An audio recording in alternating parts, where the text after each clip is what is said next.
Imagine stepping back into the brutal winters of the 1800s American West, where the wind howls like a wild animal through the cracks in your log cabin walls, and the snow piles up so high it buries your door overnight, leaving you trapped in a world of bone-chilling cold that seeps into every corner of your life,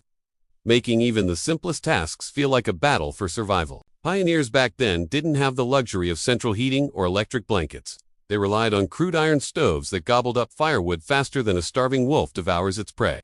And yet, despite chopping down trees all summer just to stockpile enough fuel, many families still woke up shivering in the dead of night, their breath visible in the air inside their own homes, with frostbite claiming fingers and toes as a grim reminder of nature's unforgiving grip. But what if I told you there was one man, an ordinary pioneer, whose name has been lost to the dusty pages of history, who dared to think differently, drawing on a secret from halfway around the world, that not only kept him toasty warm through the harshest blizzards, but slashed his firewood needs by a staggering 60%. All while his neighbors mocked him for what they called his crazy foreign contraption, hidden right under his bunk. This is UNT,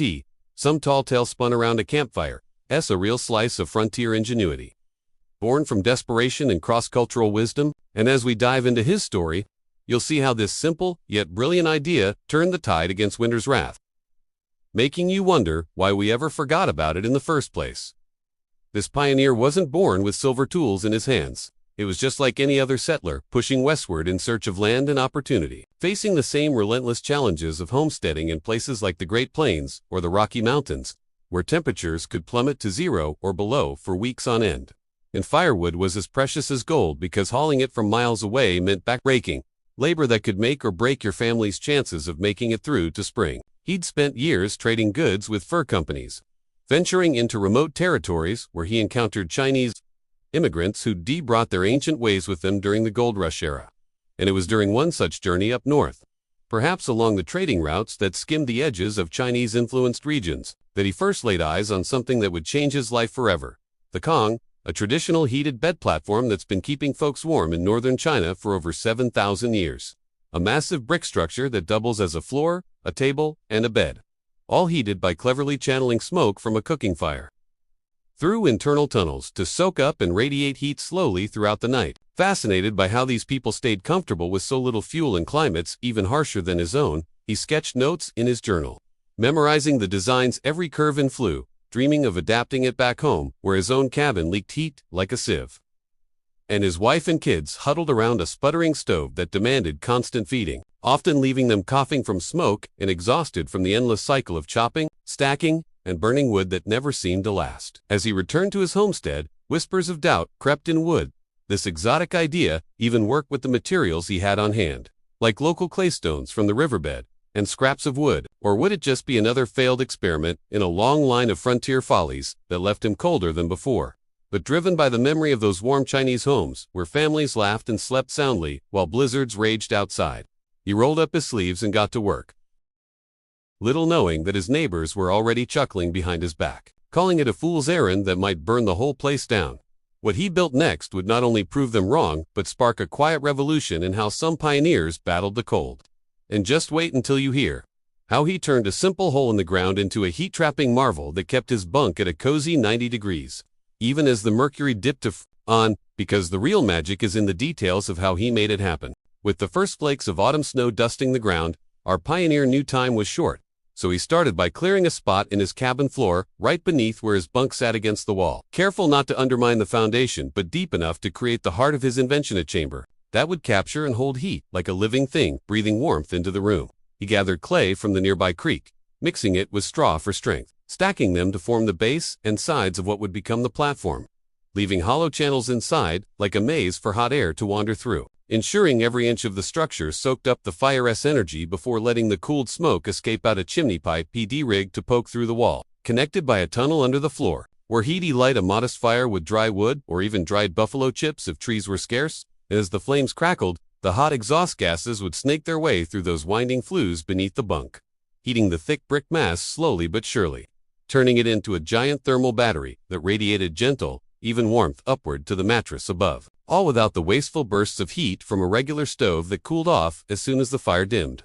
He didn't stop at the basics. He scaled it down for his solo needs, but added clever touches like sealing, the bricks with a plaster of clay and ash to prevent leaks, and even incorporating a damper to control the airflow, allowing him to bank the fire low at night so it smoldered just enough to keep the channels warm without wasting fuel. And by morning, the platform would still be toasty, saving precious time and energy that most pioneers spent fumbling in the dark with frozen fingers. Neighbors dropped by during the build, peering in with raised eyebrows and snickers. One burly fellow named George Miller slapping his knee and joking that this Chinese bed stove looked more like a grave than a gadget,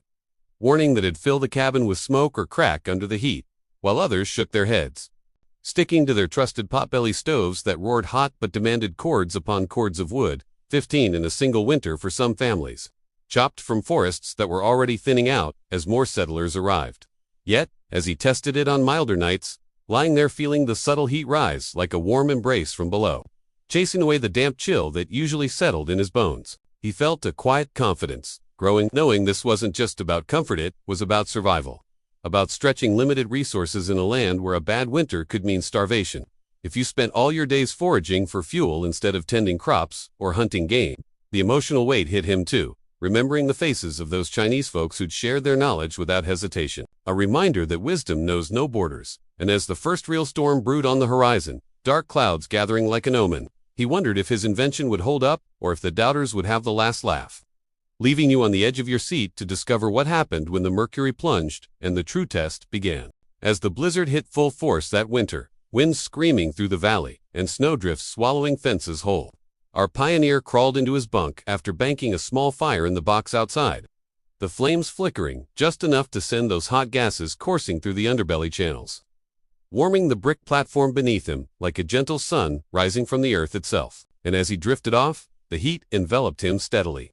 keeping his body at a comfortable 90 degrees, even as the outside air dropped to a brutal 0. No more tossing and turning from the cold snaps that plagued his old setup, just deep, restorative sleep that left him refreshed, come dawn, ready to face the day without the exhaustion that wore down so many others. Meanwhile, across the way, neighbor George Miller and the rest stoked their stoves relentlessly, piling on log after log through the night to fend off the freeze, their cabins swinging from scorching hot to icy cold in unpredictable waves. And by season's end, well, they tallied up 15 cords of firewood, burned enough to fill a small barn. Our pioneer had used only about 6, a jaw-dropping 60% savings that meant fewer trees felled, less time swinging an axe in the snow,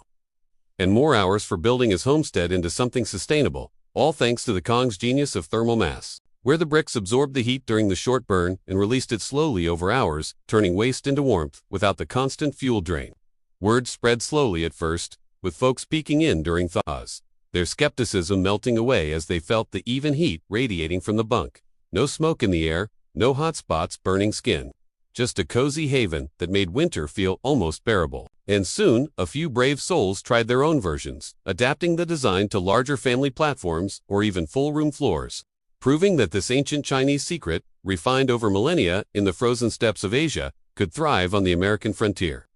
blending cultures in a way that saved lives and resources amid the push westward. The emotional triumph was palpable. The pioneer felt a swell of pride, not just in his ingenuity but in honoring the people who taught him. A quiet nod to how sharing knowledge across divides can turn hardship into harmony, and though history books rarely mention him, his story echoes in the forgotten efficiencies we could rediscover today, especially as we grapple with modern energy crunches and seek ways to stay warm without breaking the bank or the environment. But imagine if we never lost touch with ideas like this. What other ancient tricks are out there waiting to make our lives easier? If this tale of frontier grit and clever heating has you fired up, hit that like button to show some love for these hidden histories. Subscribe so you don't miss the next one, where we uncover more survival secrets from the past. And drop a comment below, sharing your own winter hacks, or if you've ever tried something like a bed stove self-let. Keep the conversation warm and going strong.